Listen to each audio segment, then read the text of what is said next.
Most likely many of you have heard about the lawlessness of the Red Army soldiers in 1945. Allegedly, in Berlin, there were events that pointed to the brutality and ruthlessness of our soldiers. Especially, it concerns the attitude to German women and, in general, to the German population. Today, there is even a staggering statistic: 2 million Germans raped by the Red Army soldiers. And there is a reason why the data is in quotation marks. Later, you will understand why. In this video, we will answer the most important and exciting question: how Soviet soldiers treated the civilian population in Germany. Did they rape girls and women or not? And in general, where did such an impressive figure come from, which once and for all was fixed in some sources, about the reliability of which we will argue? You should definitely watch the material until the very end to find out all the key details. Where do these numbers come from? Let's first deal with the statistics, which points to 2 million. And such a figure was not taken for nothing. It was first voiced by British historian and writer Sir Anthony James Beevor. And it was voiced when writing the book The Fall of Berlin. It is worth noting that this work was released in the early noughties and soon became a bestseller in several countries around the world. So, let's return to the origins of the figure of 2 million Germans raped by the Red Army in 1945. Anthony Beevor, in this regard, tried very hard and got the data thanks to his own calculations. He started from the birth rate in one of the German cities, and he emphasized that the fathers of children were just the Soviet military. Then, the author calculated the specific weight of the total number of births, multiplied this number by the number of German maternity hospitals in the country, and summed up the Germans who had abortions. And there they are, the very 2 million German girls and women who suffered from the Soviet soldiers. Despite the fact that the calculations were made as of 1945 to 46, the writer clearly exaggerated, and so much so that it is impossible to imagine. Mathematical and statistical calculations, all this is understandable, but there is an important factor: the memories of veterans who reached Berlin and witnessed everything that happened in the army. Here it is, a living example and a whole history. So, let's move on to the most important question. Well, ready to learn the truth from the memories of our veterans? As we said before, this is a living and vivid example, and there's no way to refute it, even after almost 80 years since the Great Victory. So, there was no rape, harassment, threats from the Soviet soldiers except for isolated cases. However, the latter had corresponding consequences.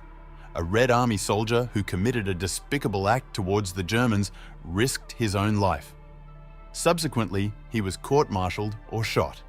By the way, the guilty could be shot on the spot. And here it is very important to remember the directive of the 19th of January 1945. We draw your attention to the essence of the directive, which was adopted by the highest leadership of the USSR. Joseph Vissarionovich Stalin ordered a directive, according to which it was categorically forbidden to have sexual relations with German women. As for the civilian population of Germany, the Soviet soldier was obliged to treat the inhabitants of German cities humanely.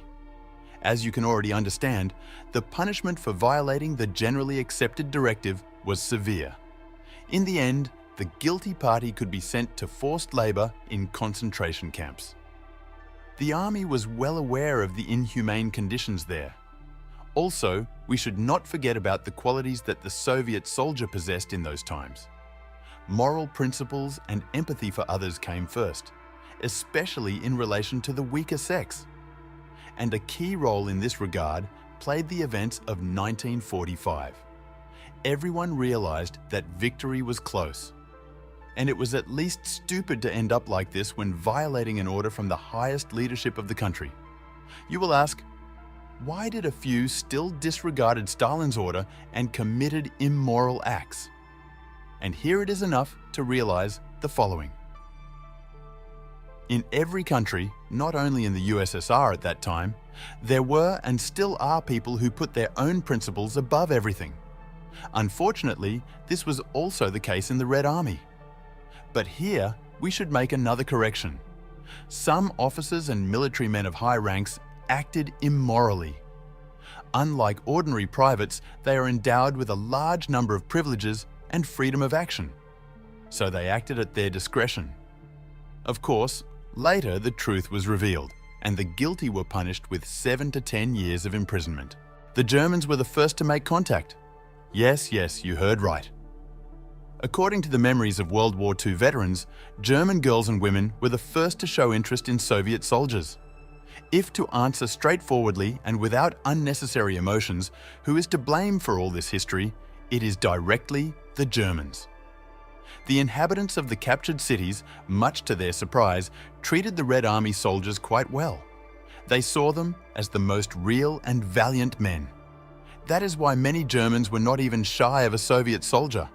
According to eyewitnesses, World War II veterans, the girls and women had a neat appearance. There was something special about them. It is not excluded that some were waiting for help in a difficult life situation. After all, at that time, there were quite a lot of destroyed houses and buildings in Berlin. Maybe that's why the Germans were the first to make contact.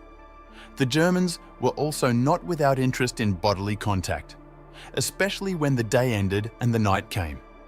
Dressed appropriately for a suitable purpose, stockings, high necklines on outer garments, etc.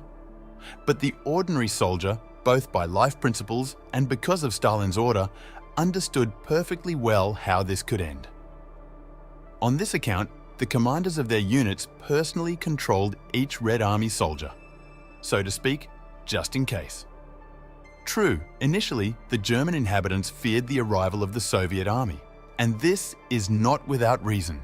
It was the Germans who were especially afraid. But then everyone began to realize that the Red Army was not like that at all. And the reason for this is the propaganda of that period. Since the Wehrmacht army was well aware that victory for the Soviet people, it reminded of some propaganda. The Germans indoctrinated their population that the Soviet soldiers were brutal, ruthless, and ready for merciless violence. Naturally, the civilians believed it. Children, women, and the elderly accepted their fate. But how relieved they were when the Red Army appeared before them completely different. Not only the Germans were the first to take the initiative. It should also be noted that not only in Germany, the inhabitants showed interest in the valiant soldiers. At the end of World War II was in full swing to liberate from fascist oppression such countries as Poland, Czech Republic, Austria. And there, girls and women also found in the Red Army fighters something special, as if something they had never noticed before.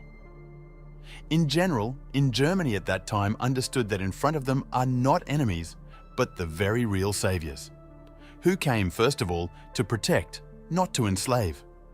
And the overwhelming number of people were only in favor of finally putting an end to fascism.